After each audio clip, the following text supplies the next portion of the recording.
The first time Marcus saw the crash site, he thought it was just another meteorite. The smoking crater in the Oregon wilderness, 30 miles from the nearest road, had drawn him away from his cabin where he'd been living in self-imposed exile for the past 3 years. What he found there would change everything he thought he knew about himself, about strength, and about what it meant to be human. The wreckage wasn't metal or stone, it was something organic, crystalline, pulsing with a faint bioluminescent glow that hurt to look at directly. And, within that alien shell, he found them, two beings unlike anything Earth had ever seen, their bodies broken and dying, their large, multifaceted eyes reflecting an intelligence that transcended species barriers. Zara was the first to wake. Her skin had a translucent quality that shifted between deep purple and silver depending on the light, and the geometric patterns that covered her form seemed to move with her breathing. She was tall, nearly 7 feet, with elongated limbs that spoke of a world with different gravity than Earth's. When she opened her eyes, 6 of them, arranged in 2 rows across her angular face, Marcus saw fear, pain, and something else, recognition of kindness in a stranger. Her sister Lyra remained unconscious for 3 days. Smaller than Zara by nearly a foot, her skin held more blue tones, and the patterns across her body pulsed with a rhythm that Marcus came to realize matched her emotional state. Where Zara's features were sharp and defined, Lyra's held a softer quality, though both possessed the same otherworldly beauty that seemed to redefine everything Marcus had thought attractive. Those first weeks were a study in communication without language, in trust built through action rather than words. Marcus had come to the wilderness to escape humanity, to find himself after losing everything that had once defined him. His business had failed, his marriage had crumbled, and the man he'd been weak, dependent on others' approval, constantly seeking validation, had finally driven away everyone who mattered. He'd come to the mountains to either find a new self or die trying. But caring for the alien sisters demanded something different from him. It required the kind of strength he'd never possessed, quiet determination, selfless action, the ability to act without hope of reward or recognition. Every day brought new challenges. Their physiology was unlike anything terrestrial, they seemed to photosynthesize during certain hours, required a specific mineral content in their water that sent Marcus hiking for miles to find the right rock formations, and their emotional states affected their physical health in ways that defied human understanding. Zara recovered first, her natural resilience becoming apparent as her wounds healed with surprising speed.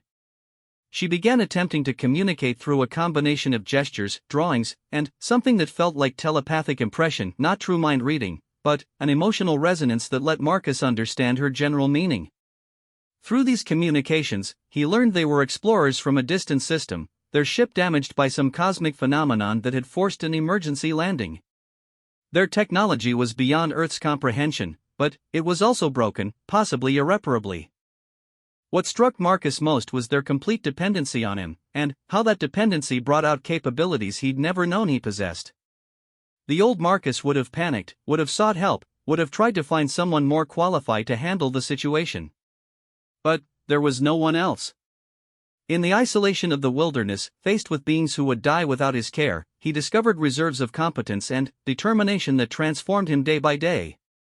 When Lyra finally awakened, the dynamic shifted entirely. Where Zara was direct and intense, Lyra possessed a gentle curiosity that drew Marcus in different ways.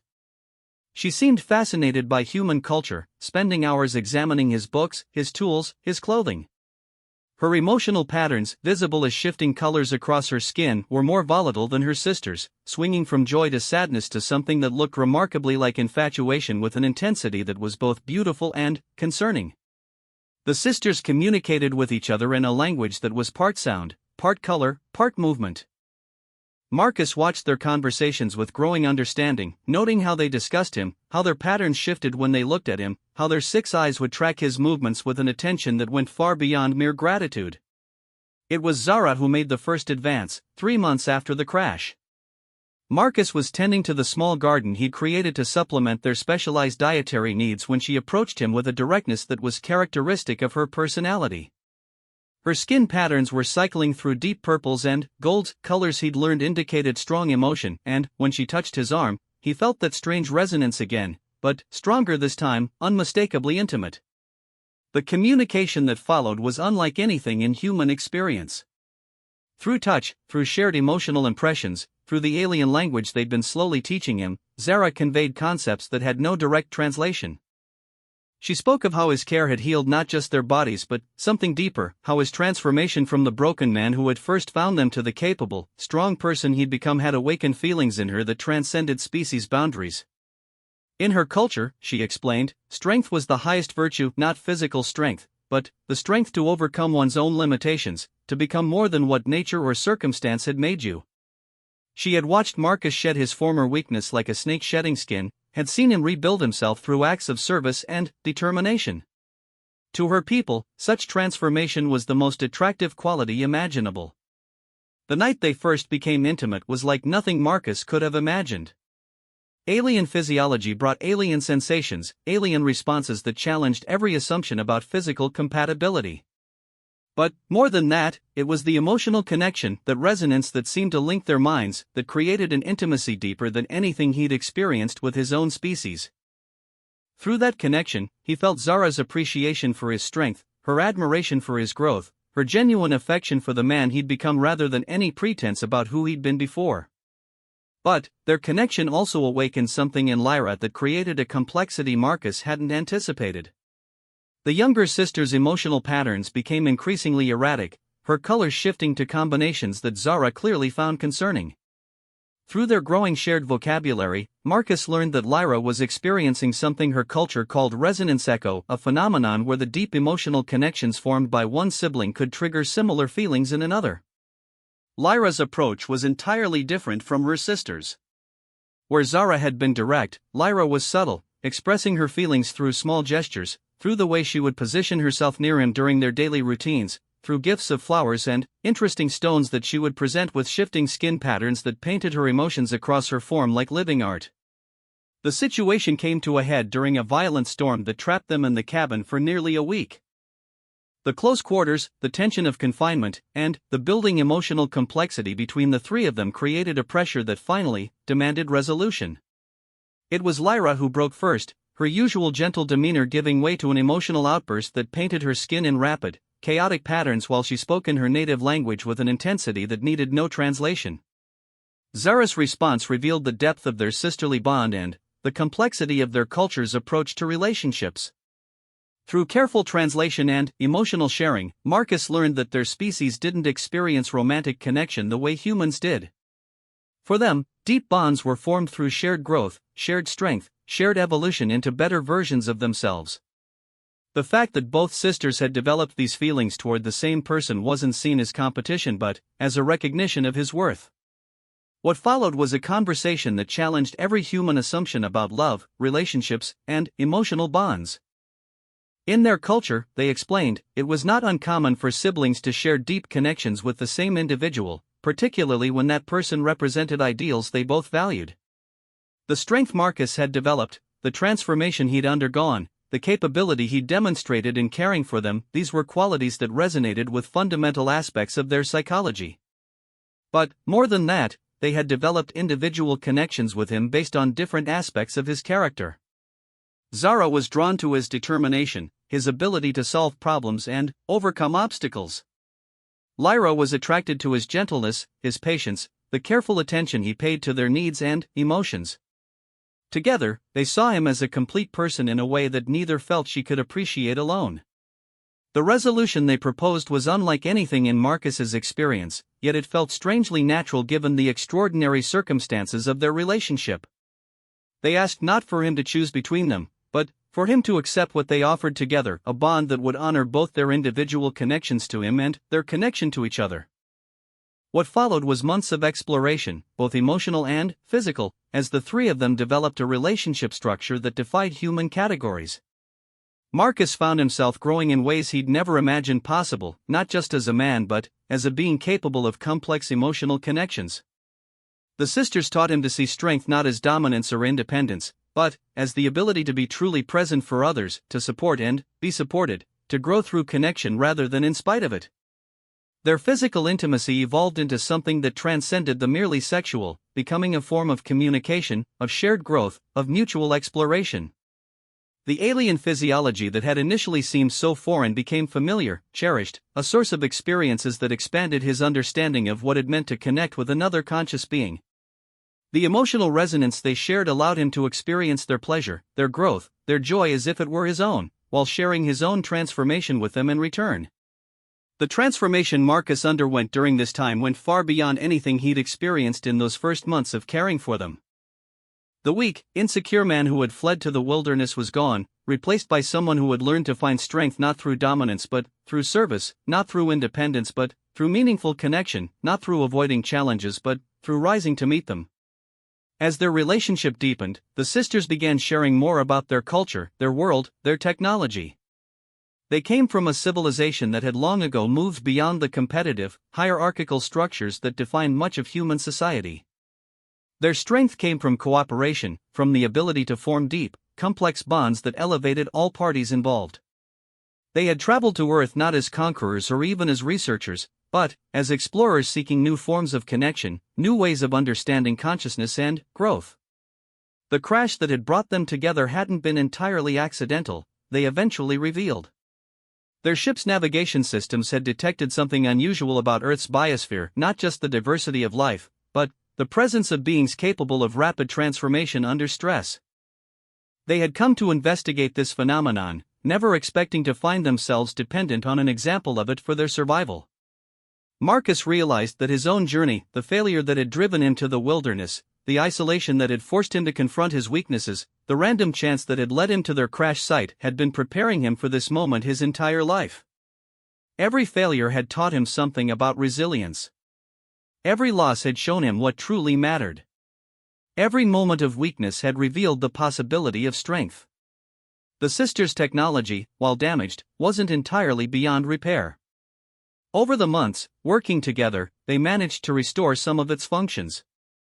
Not enough to return to their home world that would require resources and materials that Earth couldn't provide, but enough to establish communication with their people, enough to confirm that they were alive and safe.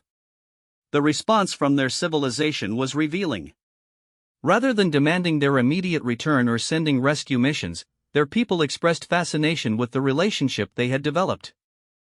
The concept of deep bonding with an alien species, of transformation through connection with a being from an entirely different evolutionary path, represented something their advanced civilization had theorized about but never experienced. Through these communications, Marcus learned that he had become something unprecedented in their recorded history, an alien who had not only formed deep bonds with their species but had undergone the kind of transformation their culture valued most highly.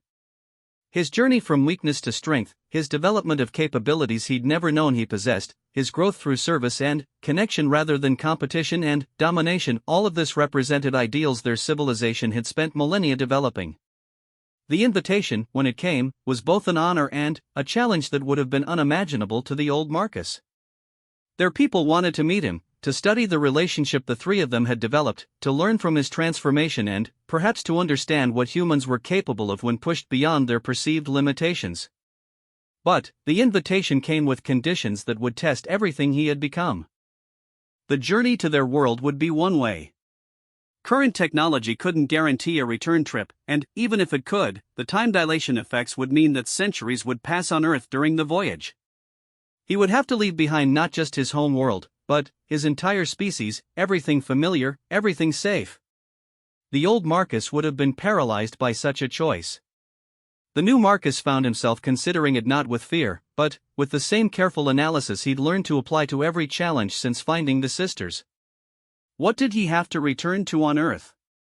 What growth awaited him here compared to what he might find among a civilization that valued transformation and deep connection above all else? The sisters made it clear that the choice was entirely his. Their relationship had taught them about human concepts of individual autonomy, and they wouldn't pressure him toward a decision that would forever change his life. But they also made it clear that they would support whatever choice he made, that their bond with him had transcended the circumstances that created it. As Marcus contemplated this impossible decision, he reflected on the journey that had brought him to this moment. The weak man who had fled to the wilderness seeking either transformation or death had found something beyond either. He had found purpose, connection, a love that defied every boundary he'd previously understood. He had learned that true strength came not from independence but from the courage to form deep bonds, not from avoiding vulnerability but from embracing it as a path to growth. The transformation he'd undergone wasn't just personal, it had implications for both species. The sisters had learned about human resilience, about the capacity for rapid adaptation that their sensors had detected from space. Through his example, they'd seen how beings could reshape themselves not just physically but psychologically, emotionally, spiritually when circumstances demanded it. For Marcus, they had represented not just love but possibility itself, the chance to become something more than what he'd been born to be, the opportunity to grow beyond the limitations that had once defined him. Through them, he'd learned that strength wasn't about never falling down but about what you became when you got back up. That weakness wasn't a character flaw but simply the starting point for potential transformation. The decision, when it came, felt less like a choice than like a recognition of what he had already become. The man who had once feared change now embraced it as the only constant in life. The man who had once sought isolation now understood that true growth came through connection. The man who had once seen himself as weak had discovered that weakness overcome was the strongest foundation possible for building a meaningful life.